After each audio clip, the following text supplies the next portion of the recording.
to the first episode of Blue Velvet, the podcast, Blue Velvet, the show, Blue Velvet, the conversation.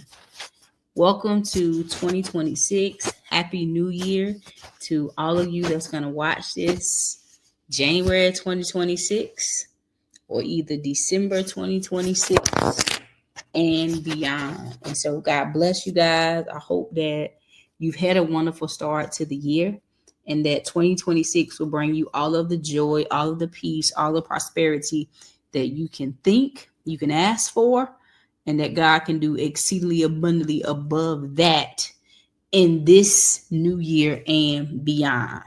So again, welcome to Blue Velvet. I'm your host, Simene Walden. This is a space for soft conversations with strong truths.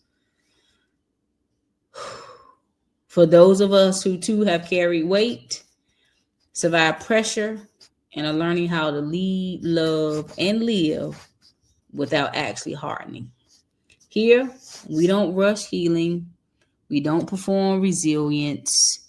We believe strength can be gentle, faith can be tender, and restoration can be quiet. This is Blue Velvet. Welcome to episode number 1. And so the first episode that we're going to talk about to top off the year 2026 is why do people harden? Why do people harden? Now, you guys see that I'm not typically the makeup type of female, the makeup type of woman, but in this new, all the things, the phone is falling, the mic is messing up, but listen, I'm not going to edit any of that out because this is real life. Of course, we want it in excellence and to be polished and to be clean.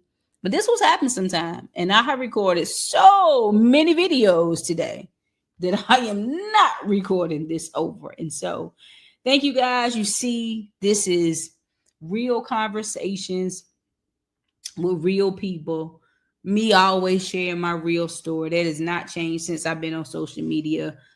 15 years now, really doing a lot of speaking, 10 years now. So this is not something that I'm new to. This is something I'm true to. And so today we're going to talk about why do people harden, right? You may be a person that's watching this right now saying, you know what, Simene, I am the person that hardened.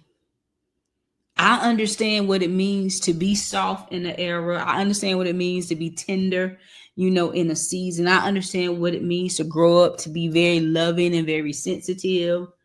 And throughout my life, circumstances and people, sometimes family and friends, and maybe people in your faith circle, did some things that made you rethink, should I be this soft, or should I be this tender? Should I be this loving and caring? And the answer is absolutely yes.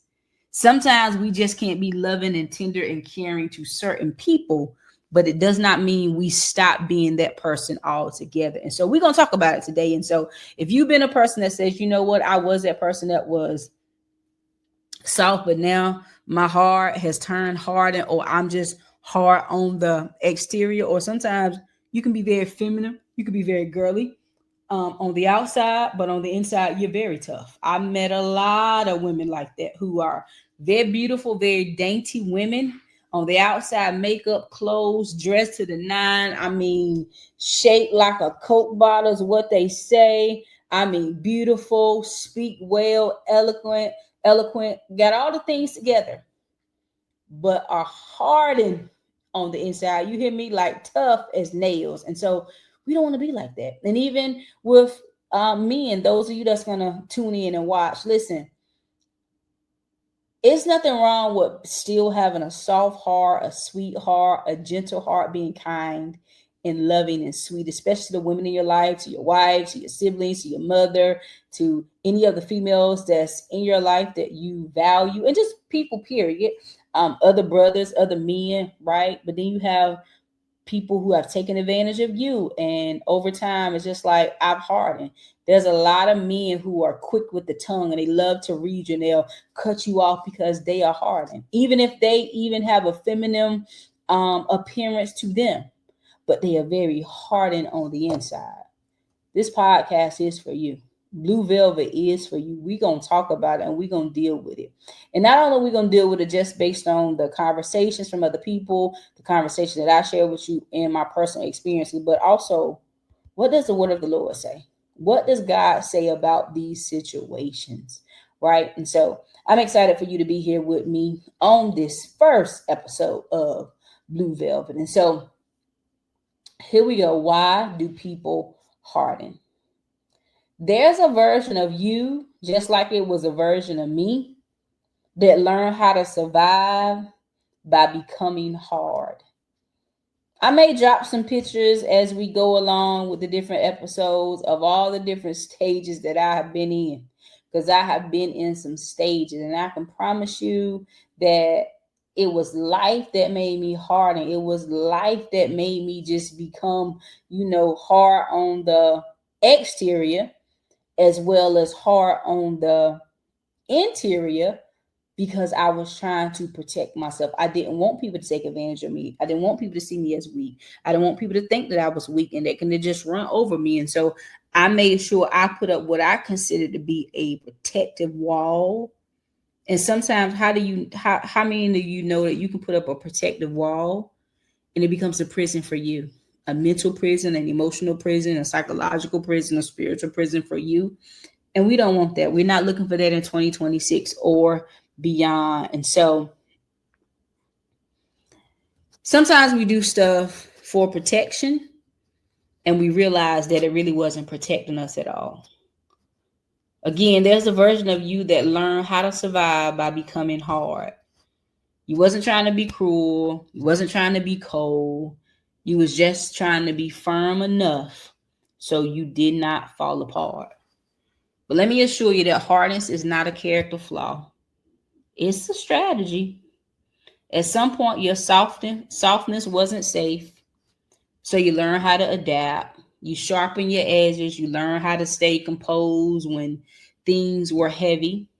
You learn how to put a smile on your face when you really was crying on the inside. You learn how to, put it all together and pull it all together until, you was no longer around people. You could steal away and go into the bathroom, or you could steal away and go in your car, or you was finally happy that the event and the situation was over so you can finally go home and retreat. It all worked out for you until it didn't anymore.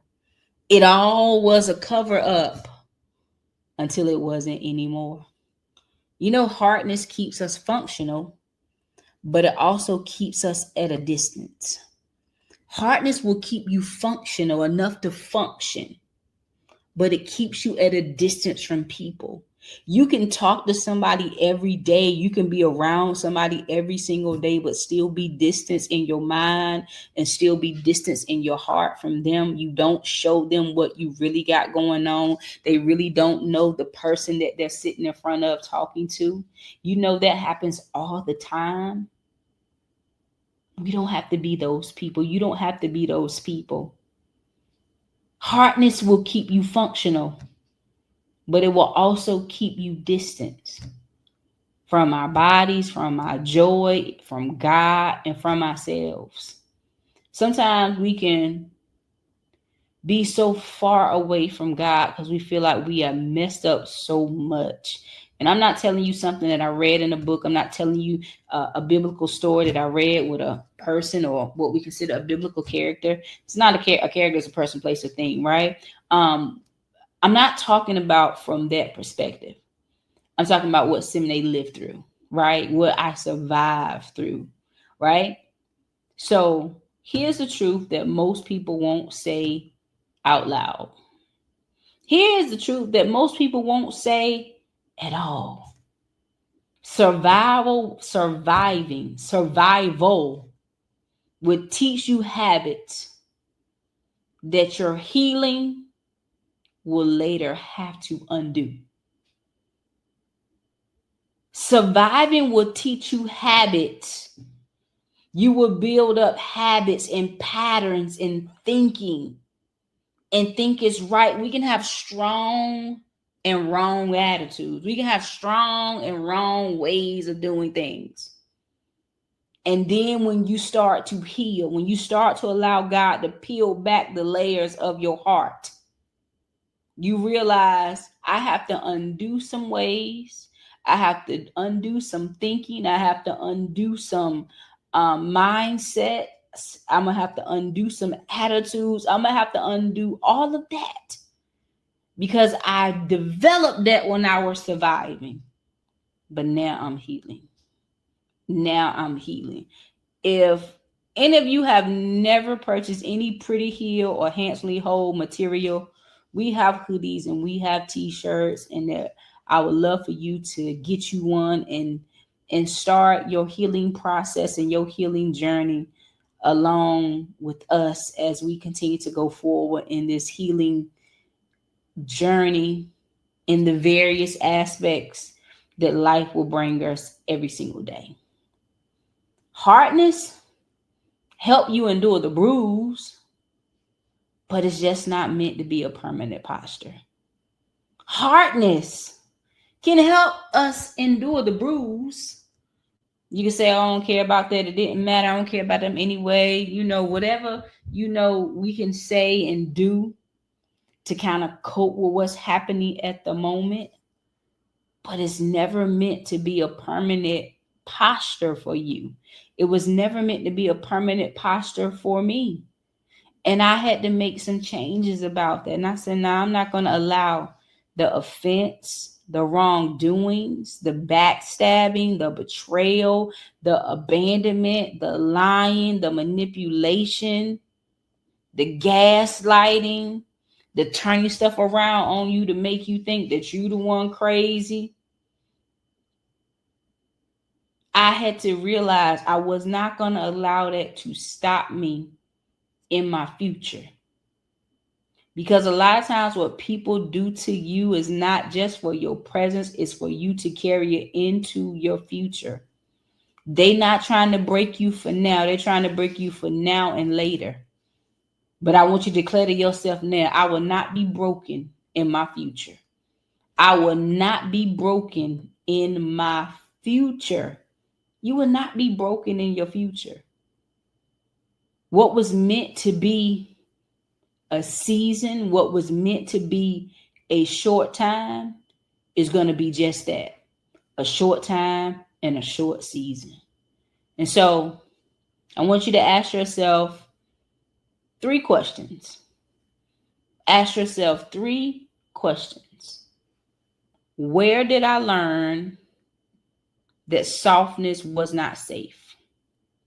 Where did you learn that softness was not safe? And I'm going to put this up here so you can see it. Where did I learn that softness was not safe? Where did you learn that softness was not safe? Where did you learn that from? And you know, I'm never going to ask you something that I'm not myself gonna answer for you guys.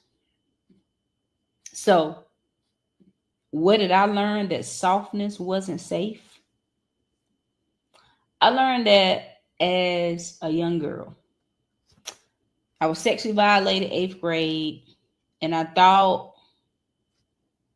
my softness in saying no was enough to not be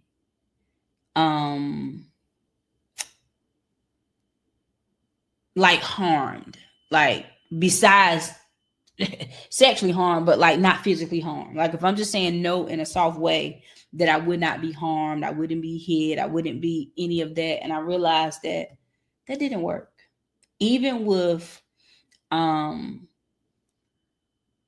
playful playing and talking when I was younger, I realized that that cost me a lot of ridicule, a lot of bad jokes, a lot of teasing and picking, right? I learned that being soft was not safe.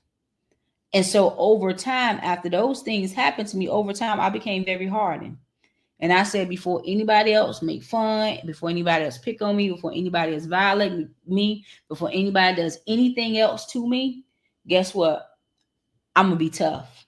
I'm going to put on tough skin. I'm going to harden up. And even when things come my way, you'll never see it, but I will go and cry in secret. And that's how I learned it.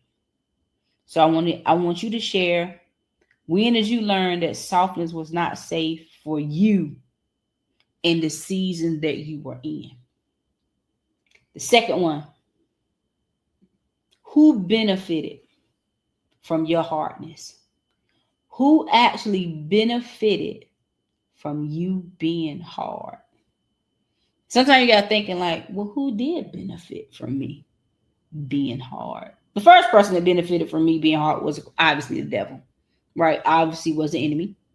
2, the person that violated me, the people that picked on me and that I didn't say anything about, the people who ridiculed me that I didn't say anything about. And this was younger, but I'm thinking about now, even when, I've been older and people want to take advantage of you, and, people in business, right? That I've been in business with who, promised they would do certain things and never did it. Clients who, swore out they was going to be the best client you ever had and were snakes in the grass, right?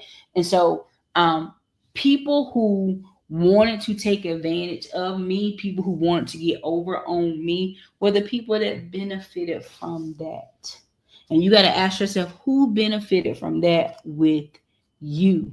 And now, what are you going to do? This is not part of the 3 questions. This is like 2A, right? Now, what are you going to do now to make sure that doesn't happen again?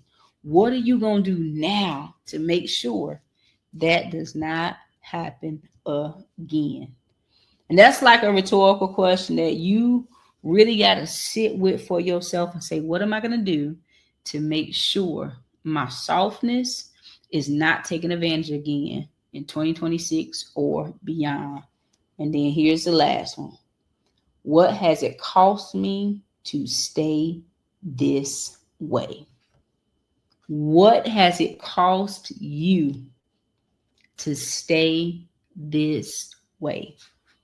For me, it cost me opportunities. It cost me peace. It cost me joy. It cost me a lot of heartbreak. It cost me relationships. It cost me even financial gains, until I realized you don't have to be hard. And it's not necessarily about your appearance. You don't have to be hard in here. It cost me a stronger relationship with God at times when I wish I had it. Because when your heart is hardened, you don't even let God get into the places that he needs to get into with you. Because you skeptical, even is he going to do it for me? Because I went to him before and he didn't answer me. I went to him on behalf of somebody else and he answered them on my behalf. And I'm still waiting for him to deliver the answers that I personally needed from him. I'm not telling you guys what I heard. I'm telling you what I have experienced. So I know that it can cost you a whole lot. But in this season, don't allow the hardness of anybody to impact you, to infect you, to affect you. But you got to make sure that you are doing the work yourself so you can make sure you get the healing that you need. There's no shame here. I walked around carrying shame for years. There is no shame here, just honesty. You didn't harden because you failed. You hardened because you survived. But you don't have to live there anymore. The same way I don't have to live there anymore. The same way I'm not living there anymore. You don't have to be hardened to be powerful. Stay gentle. And please stay gentle with yourself. This is Blue Velvet. and we'll see you on the next episode. Click the like and subscribe button. Share this out with your family and friends. Text it to about 10 people to let them know that Simene Walden is on with a new show called Blue Velvet. We have strong conversations, strong conversations, strong conversations in very gentle ways. And so I love you guys. Be blessed. Please go to Apple and all the streaming music platforms, and I want you to download a song called Exalted by Simene Walden. Our release is February of 2022. It will bless you. It will lift your spirits up. It will let you take your eye off of the issues and the problems that you may be facing and put it on God, because God is bigger. And like I said at the beginning, it's either you're running with God or you're running from him, but you can't do both. I'm your host, Simene Walden of Blue Velvet.